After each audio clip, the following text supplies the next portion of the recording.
Merci, c'est gentil, Julien. On va dans le même sens, hein. On essaye, l'école de la vie. Donc, c'est votre sujet et c'est votre message. Et moi, ça a été mon école, effectivement, parce que j'ai été la première des cancres et pas du tout adaptée au système scolaire classique. Et toutes les matières que vous proposez d'intégrer dans le système scolaire, c'est tout ce qui me manquait et c'est tout ce qui me Ouais, raccrochait, en fait. Donc, je vais vous d'accord. laisser la parole. Et moi, je connais votre histoire, hein, je vous suis depuis un petit moment et je sais comment tout ça a démarré. J'avais juste une question. Est-ce que le tour du monde que vous avez fait, c'était vraiment en vélo? Non, ça s'est pas fait à vélo. Non, non. En fait, la partie vélo, c'est 900 kilomètres dans le projet D'accord. du film. Et c'était un projet où l'idée, c'était d'aller interviewer la population en fait sur le parcours à vélo. Et on a suivi la Vélodyssée. Je sais pas si vous connaissez. C'est une piste cyclable qui part d'Angleterre et qui va jusqu'en Espagne. Et là, nous, en l'occurrence, on était parti de Nantes et on a été jusqu'à Biarritz, enfin un peu plus loin de Biarritz, on a été jusqu'à Bidart. Et donc, j'avais demandé à des internautes de venir avec moi. Et donc, chacun avait un téléphone ou une caméra. Et on avait un objectif, c'était d'interviewer en fait des personnes tous les jours. Et donc ça, c'est la partie vélo en fait dans le documentaire. Ouais. D'accord. Alors, ce documentaire, je l'ai vu. En plus, vous l'avez mis gracieusement à disposition pendant cette période de confinement, ce qui fait partie des gestes de solidarité que j'apprécie et que j'aime mettre en valeur parce qu'on est suffisamment assez terrassé par les mauvaises nouvelles et par toujours la même nourriture, on va dire, au niveau de l'information. Ouais. Et c'est Mm. juste génial de participer à ce partage. Et moi, je sais aussi, pareil, d'où est venue l'idée, mais je vous laisse raconter, Julien, comment vous est venue l'idée de chercher qu'est-ce que c'était le bonheur pour les gens. En réalité, j'étais au Canada, j'étais à Montréal. Donc il faut remonter un petit peu en arrière. En fait, j'ai créé une agence de communication il y a 17 ans en arrière, qui est une agence de communication dédiée aux thérapeutes et aux professionnels du bien-être.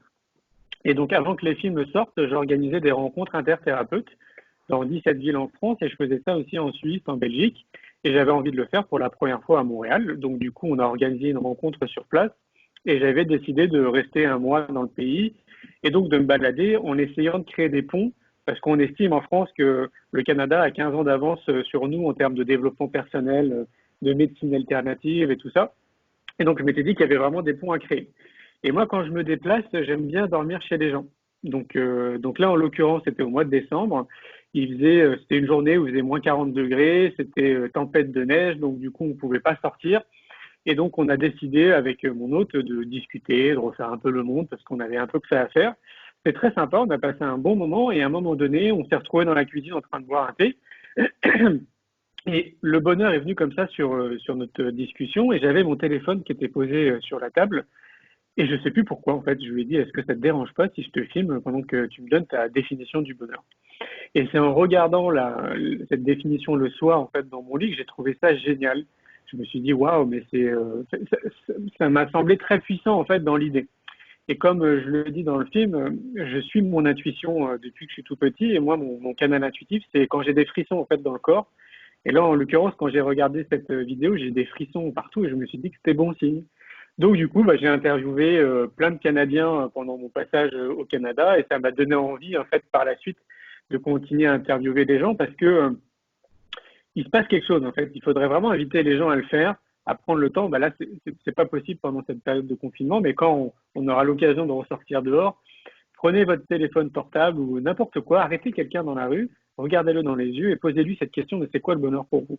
En fait, vous allez voir, il y a vraiment quelque chose qui se passe, une interaction qui est de l'ordre un peu de l'intime. Et donc moi, ça m'a animé, ça m'a bien plu. Après, j'ai fait le pont avec mes activités personnelles et professionnelles. Et donc, comme je me déplace beaucoup, je me suis dit, tiens, je vais profiter de mes déplacements pour continuer à interviewer des gens que je croise comme ça sur mon parcours.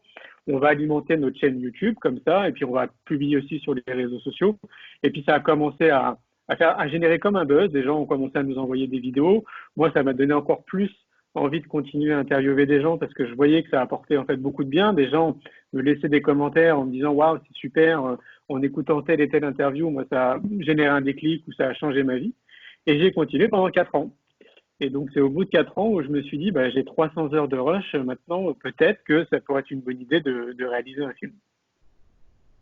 Et j'ai particulièrement aimé le témoignage d'une dame, j'ai oublié son nom, qui a perdu son mari, hein, qui devant. Ah oui, Marie-Lise Voilà. Labonté. Ah, c'était Marie-Lise Marie-Lise Labonté. Labonté? Oui. D'accord, j'ai pas reconnu. Et pourtant, je connaissais le livre, hein. Ah ouais, c'est elle. J'ai pas reconnu, mais c'est juste magnifique, c'est porteur d'espoir et c'est vraiment voir, surtout en cette période, voir le beau côté des choses. Parce que quand on vit des choses extrêmement douloureuses, euh, on focalise, on a tendance à focaliser dessus et être complètement inattentif à ce qu'il y a de beau qui continue autour.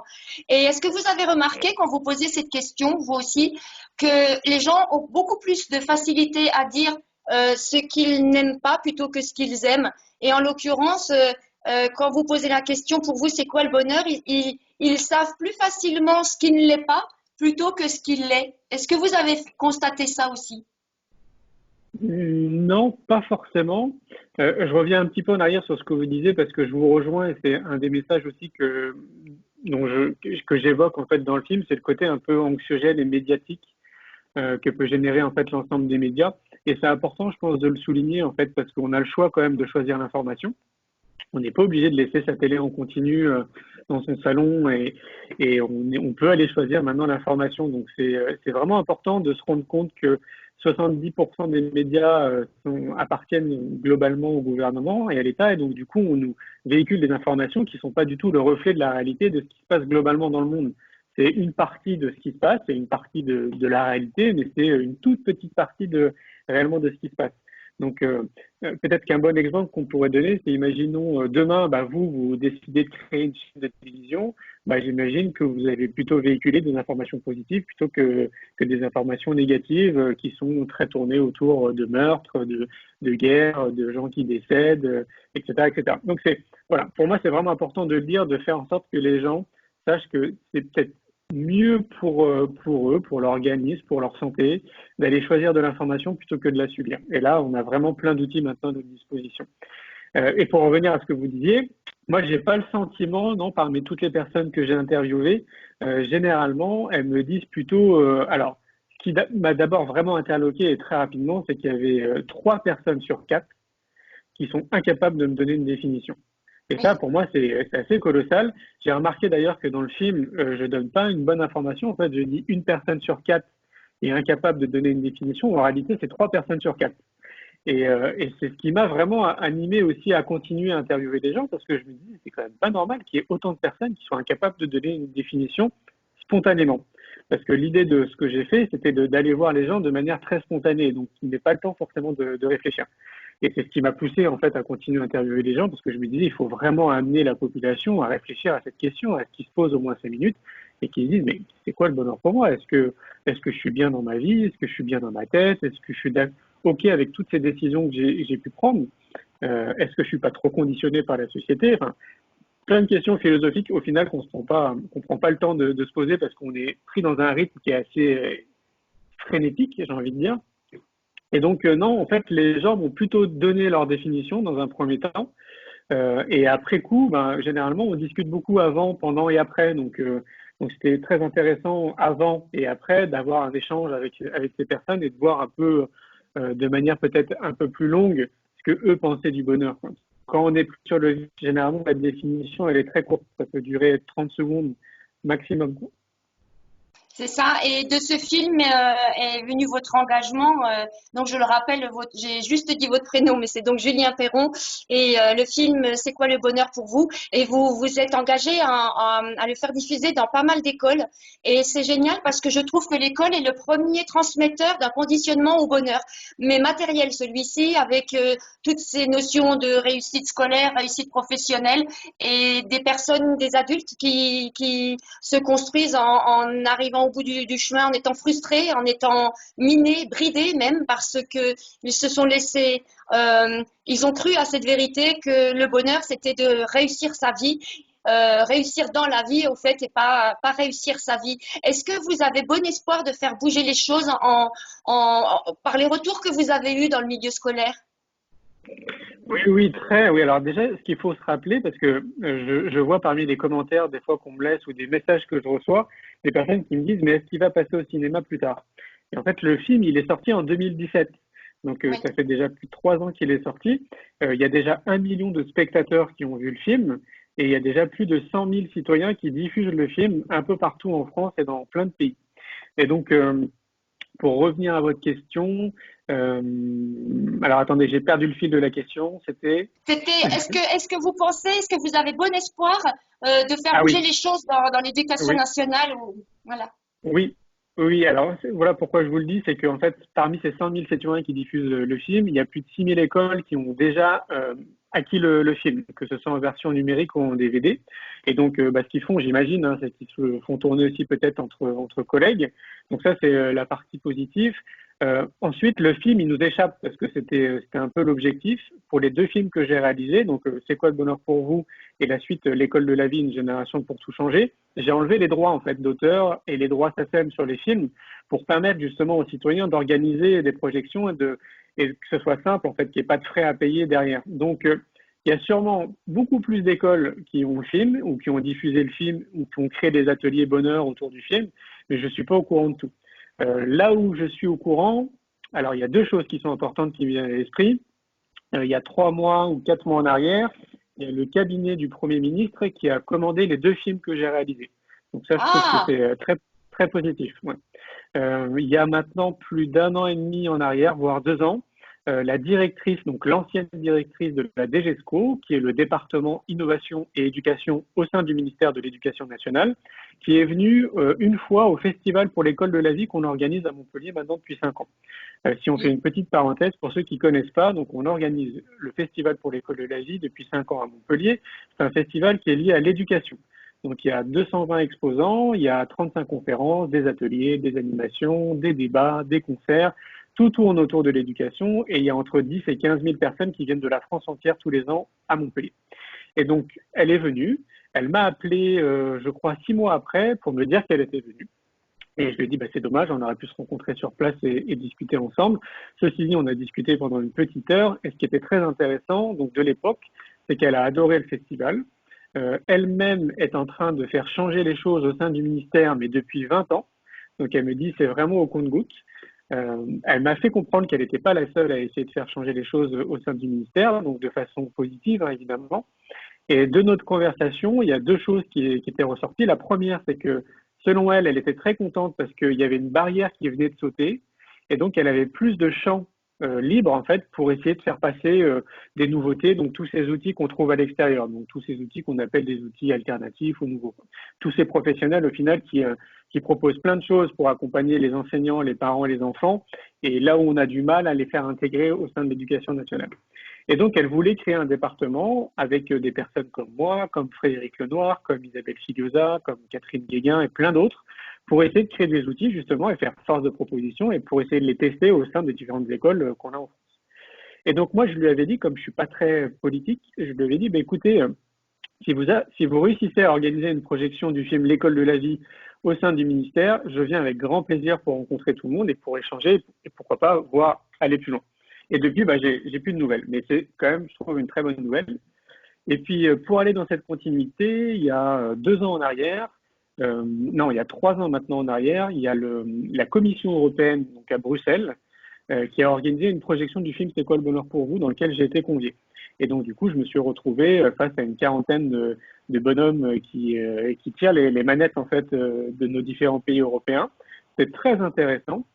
Ils ont beaucoup aimé le film, même si je pense que c'est très politique de dire que le film était génial, que c'est super ce que je fais, etc. Mais je pense que dans l'eau, il y avait des personnes qui le pensaient profondément.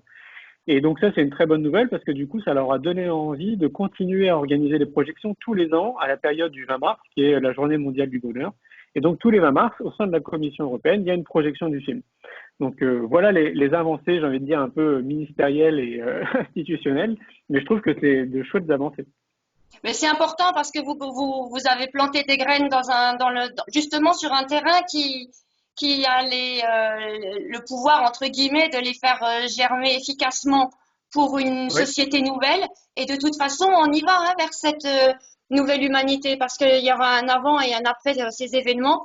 Et je suis certaine que l'école en fera partie. On le voit là déjà, ils sont tous en train de se faire des cours à distance et je déplorais parce que j'ai trois enfants avec 10 ans d'écart et je vois que la scolarité de mon dernier est exactement identique que celle de mon premier qui a déjà 33 ans et avec les sacs à dos trop lourds et qui accentue les scolioses alors qu'on a tous les outils en main maintenant pour les alléger et pour leur simplifier un petit peu ce travail. Donc là, ils ont été obligés quelque part de tester un outil différent Bien. d'enseignement. Voilà. Et donc Oui. votre Alors oui, pardon. il y a une chose que je veux dire qui est quand même assez importante. Donc il y a le festival pour l'école de la vie et il y a un deuxième événement qu'on organise qui s'appelle le congrès innovation en éducation, qui a lieu aussi tous les ans à Montpellier, c'est fin février, début mars. Cette année, la particularité, c'est qu'on va le faire aussi à Paris, ce sera le 24 et le 25 octobre. Pour les gens qui sont intéressés, vous regardez, c'est congrès innovation en éducation. Ce que je veux vous dire, c'est que dans le festival et dans le congrès, 50% de la population qui vient, ce sont des enseignants. Donc, ce qui veut dire qu'à Montpellier, il y a plus de 7000 enseignants qui viennent de la France entière. Et au congrès, donc à Montpellier, on a une salle qui est restreinte à 600 personnes. Il y a plus de 300 enseignants aussi qui viennent.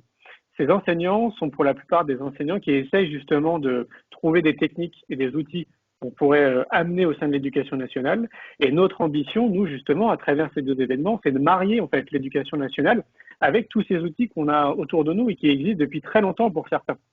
Et donc c'est rassurant de se dire qu'il y a peut-être 50% des enseignants, donc si on prend vraiment à l'échelle globale, 50% des enseignants qui sont totalement pour essayer d'intégrer tous ces outils qu'on trouve à l'extérieur, et il y a 50% des enseignants qui pour le moment ne sont pas encore prêts en fait à entendre tout ça, parce qu'ils ont été conditionnés d'une certaine façon, donc il ne faut pas leur en vouloir, il faut un peu de temps en fait pour le temps que les graines en fait germent, mais tous ces enseignants qui font déjà en fait le travail, et ben forcément, ils sont en train de semer des graines autour de leurs propres collègues. Et donc, je pense que si on se revoit d'ici 15 ans, les choses auront vraiment avancé de manière très vite au sein du système.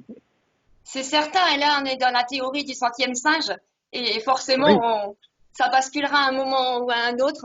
Et vous pensiez oui. que ça allait donner sur tout ça quand vous aviez commencé votre projet, Julien?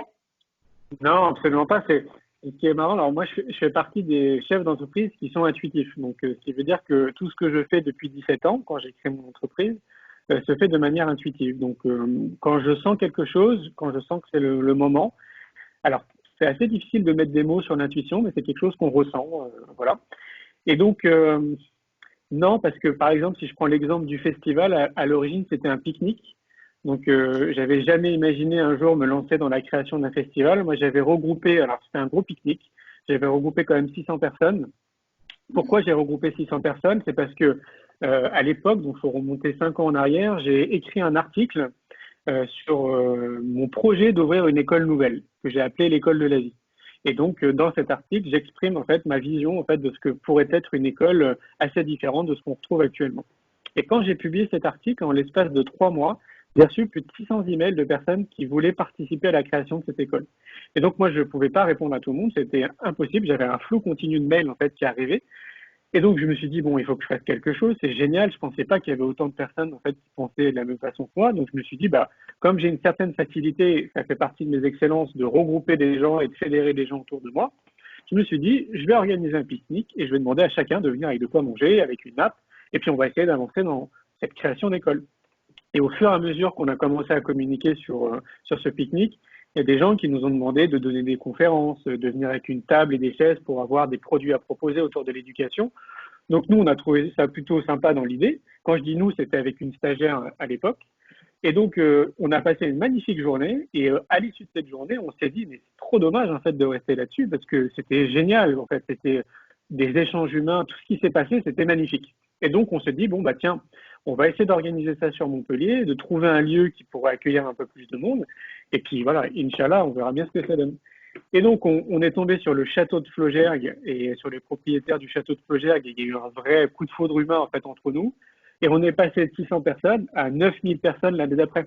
Mais ça, nous, on n'avait pas du tout anticipé. Donc, et c'est au fur et à mesure où on s'est aperçu qu'il y avait vraiment une grosse demande et que les gens étaient très intéressés par cette idée, qu'on s'est dit, bah, il faut vraiment qu'on mette en lumière et qu'on mette en avant tous ces professionnels qui existent, justement pour que les gens se disent, ah mais oui, en fait, il y a des solutions autour de moi. Et c'est valable pour tout. Le congrès, c'est à peu près la même histoire. le film C'est quoi le bonheur pour vous, si vous l'avez compris, ben moi j'avais jamais imaginé un jour réaliser un film. Moi je me considère comme un citoyen lambda et pour moi le monde du cinéma c'est des budgets de millions et des millions d'euros. Donc ça rentre pas dans mon champ de réalité. Je me dis bon bah c'est très bien, il y a de chouettes documentaires à la télé, mais je me dis pas un jour bah tiens moi je vais réaliser un film et puis ça voilà il y aura un million de personnes qui vont voir mon film et puis je vais aller dans des salles de cinéma. Et donc par contre si on m'avait expliqué et qu'on m'avait dit, tiens, Julien, pour réaliser un film, il va falloir que tu passes par toutes les étapes, je pense que je l'aurais jamais fait. Si on Mm. m'avait dit, réaliser un festival, ça va te prendre tant de temps, il va se passer tout ça, je pense que je l'aurais jamais fait aussi. Donc, c'est pour ça que je pense quelque part, c'est vraiment important d'écouter son intuition, parce qu'au final, vous voyez, ça amène sur des chemins qui sont chouettes et qui apportent beaucoup autour de moi et qui sèment beaucoup de graines. Donc, moi, si j'ai une chose à recommander, c'est écouter votre intuition. C'est tout à fait ça, et vous êtes un bel exemple de des personnes qui ne font pas pour être, mais qui sont et qui font avec ce qu'ils sont. Je sais pas si j'ai été très claire, mais il y en a qui font pour paraître, voilà, et il y en a qui sont justes. Et du coup, les choses s'enclenchent, les portes s'ouvrent, les choses se mettent les unes derrière les autres, les portes s'ouvrent et on se rend pas compte de l'envergure que ça prend. C'est pour ça que vous avez gardé cette simplicité, cette proximité, cette humilité. Et moi, comment dire, je suis émerveillée de voir qu'il y a des gens encore qui gardent toutes ces valeurs-là parce que je déplore que beaucoup prennent le melon, que beaucoup ensuite perdent leur intégrité parce que ça dénature leur message n'a plus aucun sens. Et Ouais, c'est vous vraiment, vous transpirez ce que vous partagez, ce que vous transmettez. Et c'est ça qui est efficace et c'est ça qui donne envie de vous suivre. Ah, bah, c'est super, merci. Mais sachez que pour vous rassurer, on est des centaines de milliers, voire des millions de personnes. Et je trouve que le lieu, en fait, qui est très rassurant, mais je pense qu'il y a plein de lieux de rencontre, comme nous on le fait avec le festival ou avec le congrès, c'est justement d'aller dans ces endroits-là, parce qu'on est en contact avec des gens qui partagent nos valeurs, des personnes qui ont des idées, en fait, communes, et c'est un merveilleux endroit pour créer de la synergie, en fait, entre nous. Et c'est là où vous pourriez vous rendre compte, je vous invite à venir soit au congrès, soit au festival, vous allez voir, ça fait vraiment du bien. Et nous, on a plein de commentaires après le festival ou le congrès de nos gens qui nous disent, ça redonne foi en l'humanité. Et C'est donc, ça.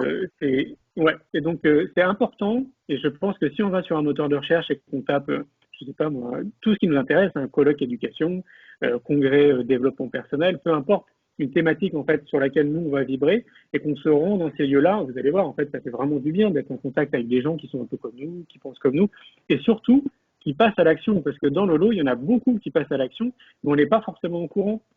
Moi, je connais plein de professionnels qui exercent leur activité depuis peut-être 20, 30 ans, qui sont connus ce que j'appelle dans leur biosphère, c'est-à-dire parfois ils ont des millions de personnes en fait qui les suivent, sauf que tant que les médias ne s'intéressent pas à ça, on n'est pas au courant. Et C'est donc, ça. voilà. Et donc, c'est important, chacun à notre niveau, d'être curieux, en fait, d'aller faire des recherches. Maintenant, on a depuis des années des moteurs de recherche. Et donc, il suffit de taper des mots-clés, on va découvrir plein de choses. Sur YouTube aussi, c'est pareil. Il y a plein d'acteurs, plein de professionnels, beaucoup de conférenciers très inspirants. Voilà de l'information utile pour revenir à ce qu'on disait tout à l'heure sur le côté un peu Oui. oxygène des médias. Là, il faut en profiter. On a plein de choses à notre disposition et qui sont là depuis, regardez, moi, ça fait 17 ans que je fais mon activité et il y a des gens qui me découvrent tous les jours, quoi. Et donc, il y a plein d'acteurs qui se mobilisent, comme je pense à Pierre Rabhi. Peut-être qu'il y a des gens qui nous écoutent qui ne connaissent pas Pierre Rabhi, à Ouais. Mathieu Ricard, à Alexandre Jolien, à Christophe André, à Céline Alvarez pour le côté éducation. Enfin, il y en a plein, plein, plein. Donc, à nous d'être un peu curieux et d'aller chercher l'information. Et si on ne trouve pas l'information, eh ben, on se renseigne, on pose des questions autour de soi. C'est ça. Et Pierre Rabhi a fait des TEDx aussi comme vous et comme moi. Mais moi, ça reste un souvenir incroyable parce que j'ai été Ouais. terrorisée, hein. Ah oui, mais je comprends, hein. Je comprends, hein. C'est assez intimidant, ouais. Oui, et d'être limité. Moi qui ai horreur des barrières, qui ai horreur des choses imposées, d'avoir un temps limité de parole et de Ouais, concentrer un message, c'était très compliqué pour moi. ouais, c'est clair, hein, c'est pas évident, ouais. Je sais pas vous, mais nous, en plus, on n'avait pas de prompteur, en fait, devant nous, Non, donc on non, n'avait pas le temps, en fait. On savait pas, non. en fait, combien de temps il nous restait, ouais. Donc, mais c'est une super expérience, hein. Nous, on a été très bien entouré, on baignait dans l'amour. L'équipe qui a organisé le TEDx à Narbonne était juste magnifique. Et ça se ressent d'ailleurs quand je monte sur scène parce que alors pour la petite anecdote, donc effectivement j'ai réalisé un TEDx pour ceux qui ne le savaient pas, qui s'appelle l'éducation à la vie. Et donc quand je monte sur scène, la présentatrice en fait donc me présente avant de donner mon talk, et puis elle emploie des mots en fait qui me touchent. Et avant d'arriver sur scène, j'ai déjà les larmes aux yeux. Et donc, je la prends dans mes bras et je lui dis, écoute, là, Sandrine, franchement, t'es vache, ça va être compliqué, quoi. Et donc, quand j'ai commencé mon talk, j'ai demandé au public, genre 2 minutes, le temps que je reprenne un peu ma respiration, parce que j'avais déjà des larmes, en fait, qui tombaient, quoi. Et donc, c'était très fort, ouais. Très, très fort, hein, comme tête, quoi. Et je suis très content que ça a l'air d'inspirer plein de personnes aussi, donc c'est chouette. Oui, mais on a ce point commun parce qu'il y a eu effectivement aussi un grand moment d'émotion dans mon TEDx où il y avait une telle communion entre le public et son écoute et moi qui partageais que beaucoup ont pleuré et moi j'étais au bord des larmes et il y avait mon cerveau qui observait en disant non, non, va jusqu'au bout, c'est pas le moment de craquer. Donc ça a vraiment été sur un fil très tendu en intensité, émotion exacerbée, ça a été vraiment extraordinaire, oui. Et Bravo. alors, Julien, il y a d'autres projets en route? Oui, alors bah, justement, on avait une conférence téléphonique hier avec Laurent Queyrat. Alors Laurent Queyrat, c'est la personne avec qui j'ai fait les deux films, C'est quoi le bonheur pour vous et L'école de la vie. Et on a envie de faire un troisième film. Donc on était en train justement de discuter à la manière dont on allait s'y prendre parce que justement dans le côté un peu originel, c'est que quand vous vous lancez de manière intuitive dans des projets, bah, vous ne maîtrisez pas forcément la logistique et donc vous ne savez pas trop par où commencer et ce qu'il faut faire. Et donc pour réaliser les deux films, on s'y est pris un peu à l'envers, visiblement, parce que dans le monde du cinéma, il faut d'abord faire un scénario, et à partir du scénario, on va rencontrer les acteurs, et c'est plus simple après, derrière, pour monter le film. Et nous, en fait, on a monté les deux films en dérochant, donc ça nous a mis beaucoup de temps. Donc là, ce qu'on s'est dit, c'est qu'on allait construire un scénario, donc ça, on a envie de prendre le temps pour construire ce scénario. Et une fois qu'on aura le scénario qu'on a déterminé en fait hier, on va essayer de se rapprocher d'investisseurs privés, de personnes en fait qui pourraient nous soutenir dans la réalisation du film, parce que les deux films, moi je les ai autofinancés. À part le premier film, C'est quoi le bonheur pour vous, où il y a eu 133 Kiss Bankers qui nous ont aidés en fait à lancer le film, c'est-à-dire que, alors c'est pareil, je maîtrisais pas le budget en fait d'un film, donc moi à l'époque j'ai demandé 5 000 euros pour m'acheter une caméra et pour m'aider à voyager, et je me suis pas rendu compte du budget après par la suite que ça allait me demander, mais c'est grâce à eux en fait que j'ai pu me lancer. Et donc là, bah, maintenant, on a bien identifié vraiment la somme que pourrait représenter la réalisation d'un film si on veut vraiment bien faire les choses. Donc, on aura besoin de soutien financier. Donc, voilà, il faut qu'on monte ce projet convenablement et après, on va essayer de le présenter à pas mal de personnes. Ça, c'est le gros projet pour les 3-4 prochaines années.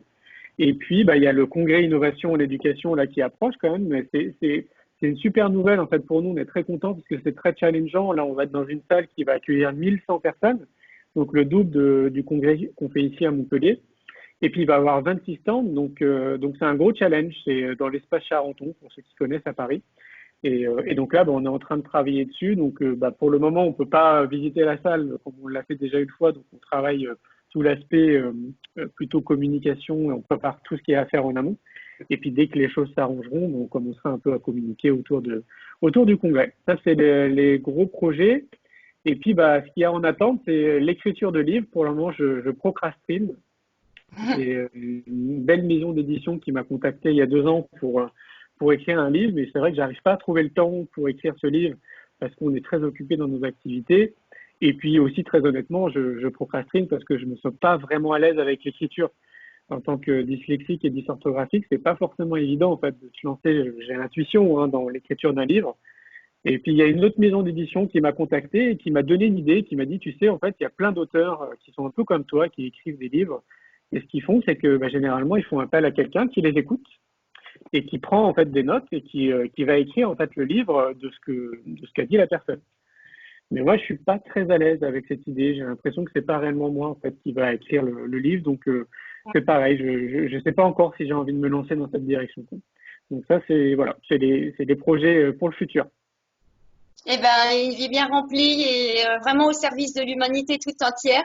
Et je vous remercie du fond du cœur d'avoir accepté de vous exprimer. Et je vous souhaite encore le meilleur avenir, mais de ce que je ressens, vous êtes quelqu'un de comblé et d'heureux et qui sait de ce que c'est que le bonheur, hein.